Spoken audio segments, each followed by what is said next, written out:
We woke to a beautiful sunrise, our first campsite in Clayton, New Mexico, and a broken water pump. We nearly canceled our trip and went home, but Philip got it fixed on the third try. And now we're settled in Carson National Forest, ready for some peace and quiet, until all the cows moved in. It was unexpected, but we enjoyed it.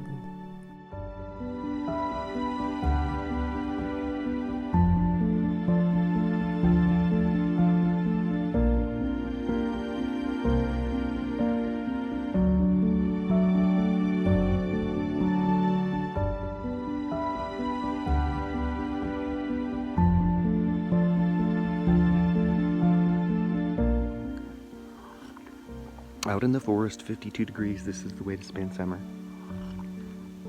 Okay. And now for a day of mountain biking in Angel Fire. It was a lovely day for picnicking, gentle trail rides, and soaking in the scenery.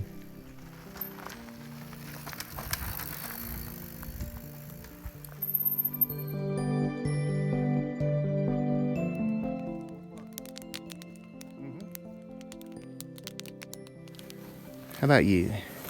Can I say good morning to you? At this point, Philip's head is full of the cows, the smell, the noise, and besides, we're getting ready to leave. Coming in, it felt like we were going to tip over and we had some anxiety about departure, but Philip moved some rocks and dirt and made for an easier departure. And a quick half-mile hike back to camp to retrieve our hose from the cows. Here we are at Junebug Campground by Red River, New Mexico. Sam got loose, ran off a half mile, and was going down the highway when a nice woman found him and tracked us down. We had to go into town to retrieve him. Route planning on the fly with a destination of Silverton and no notes. Here we are on this unknown gravel road, camping in who knows where campsite next to this lovely river.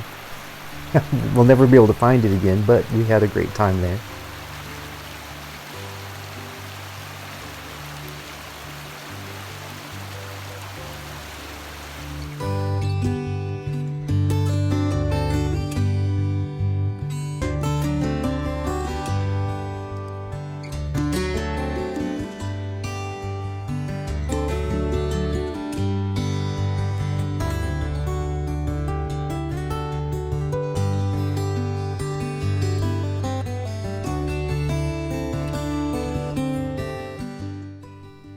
Arriving in Silverton, we weren't impressed with the ski area, but it was a quaint little town with the old depot, trains turned into houses, and lots of cool old buildings to explore. The real magic is a few miles outside of town. We read about South Mineral Creek Campground, supposed to be one of the most beautiful campgrounds in the country. Well, we drove through to check it out, but it was full. And as we were leaving, the host flagged us down and said this spot was opening up in a few minutes. It was truly amazing, gorgeous views, every direction you look.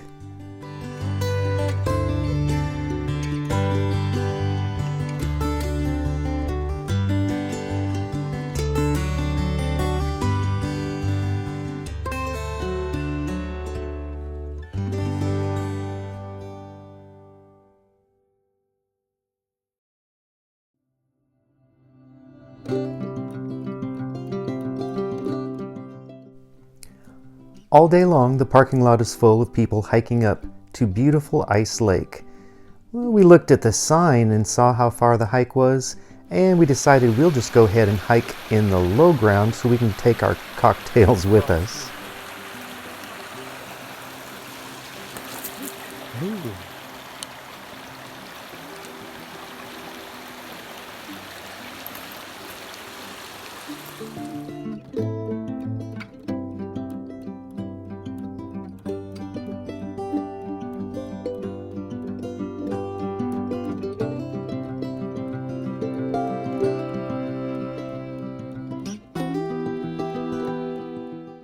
A fellow camper said we would really love Amphitheater Campground in Ouray.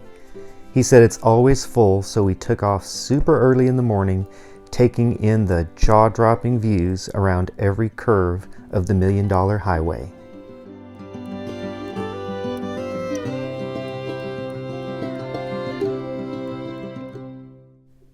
We arrived at Amphitheater about 7 a.m. and we were third in line. It took about an hour and a half to find out if we'd get a spot, so that gave us time to take in some of the views and hike around.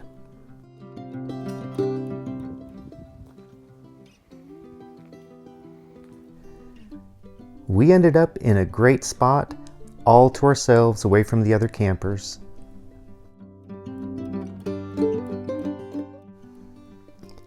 Box Canyon Park features an 85-foot waterfall providing water and power for U-Ray, and it was great to get into the cool, misty caves.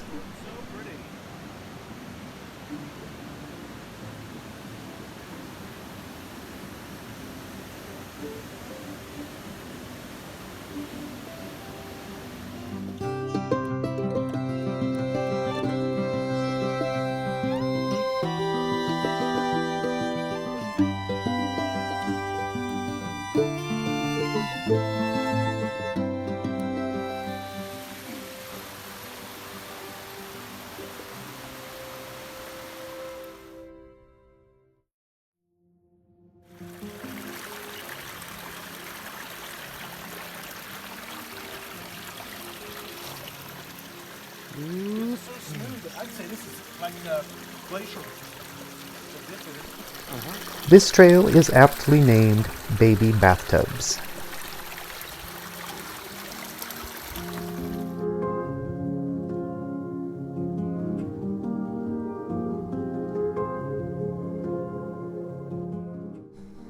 Colorado's Black Canyon of the Gunnison was to be our next stop, but due to decreased visibility from wildfires, we decided to save it for another trip. Heading out a forest road, looking for our next campsite, we tore the Stinky Slinky off on a tree root. So we ended up in Montrose.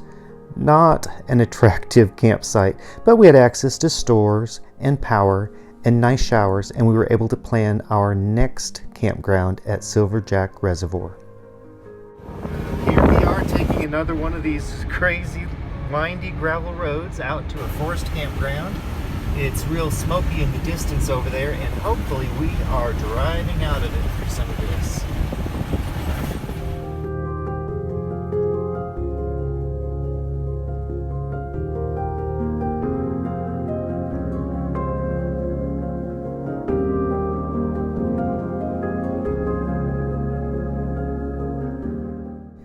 This campground looked so nice as we pulled in, we went ahead and booked it for 3 nights.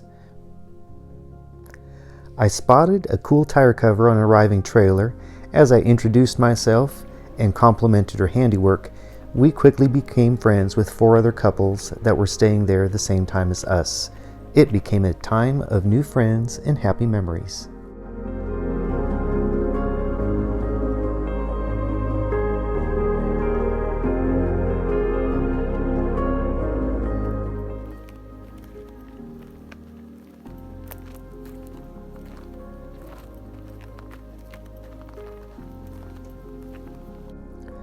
Lack of rainfall was evident at the reservoir, but the birds were still having a good time, and by golly, so was I.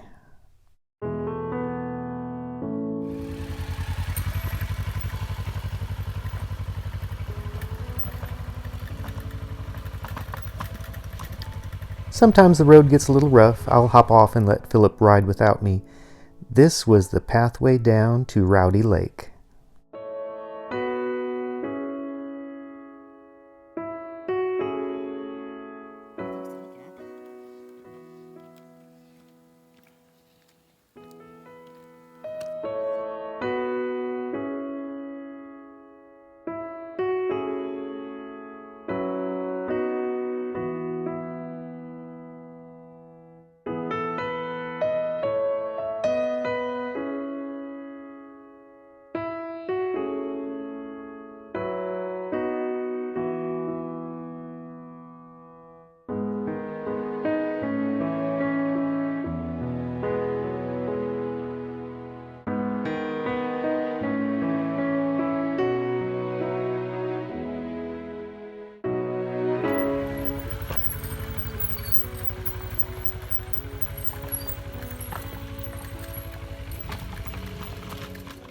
Now we are hiking Alpine Trail, another one up in the forest, so you know we're seeing our favorite aspen trees.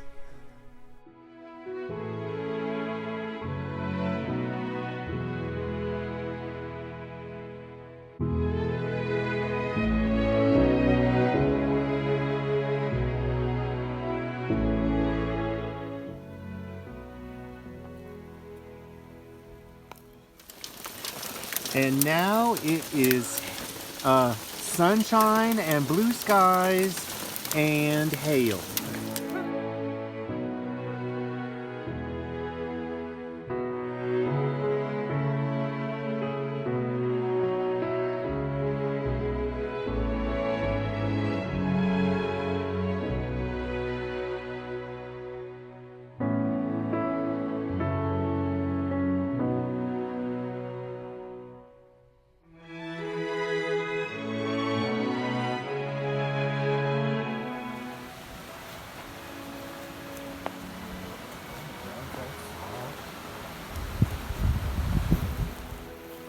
What's nice is you don't have to worry about snakes.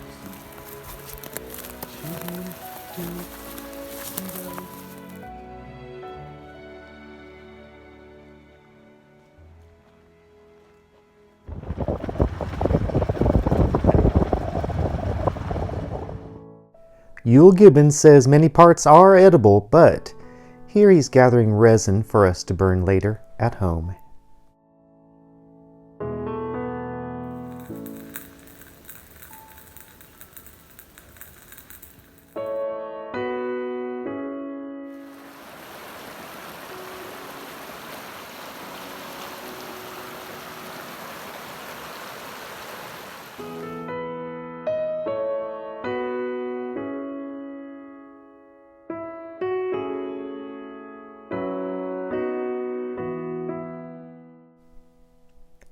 And now our last campfire, relaxing with our new friends before we say goodbye to them the next day.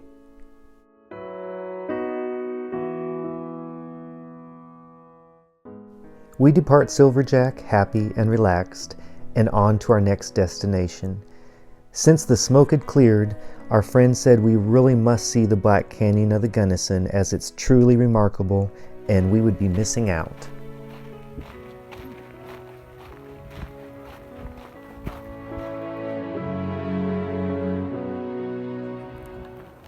Look right here. Right through here. See the ribbons? Mm-hmm. Look at those trees. Crammed in that little crevice in there. Oh yeah. Lucy finds another rock to put in the long, long trailer.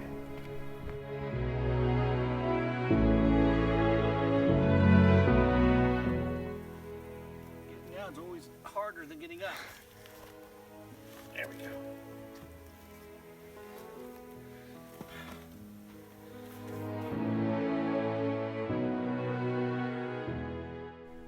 Leaving the Black Canyon, we explore the cities of Marble and Redstone by motorcycle.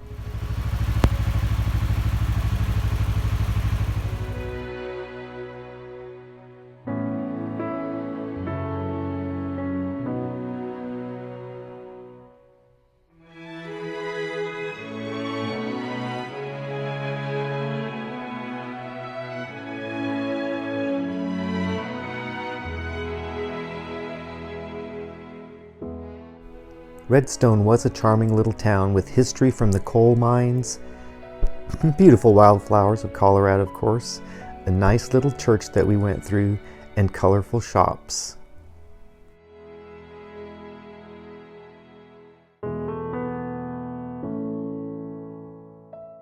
Somebody's always watching me. That's because it's time to cook some bison steaks and then catch up on the laundry. We say goodbye to Redstone, and then we find ourselves at Mount Princeton.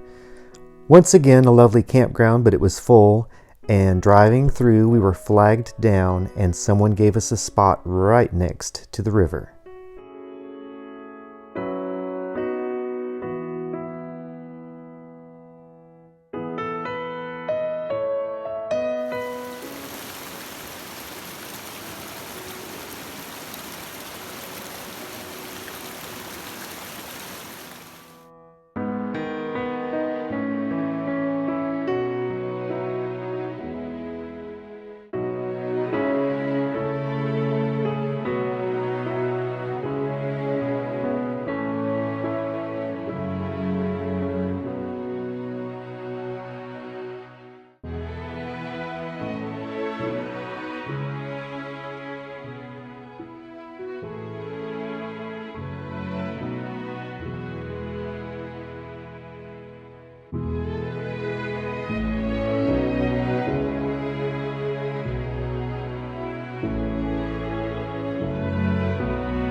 There were signs warning us not to go down to the shores of this privately owned lake, but they couldn't stop us from looking at it as we enjoyed our little picnic lunch.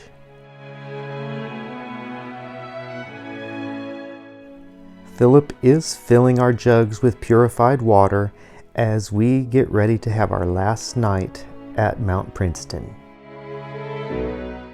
And we close out the video with grateful memories of our camping and our adventures and each other.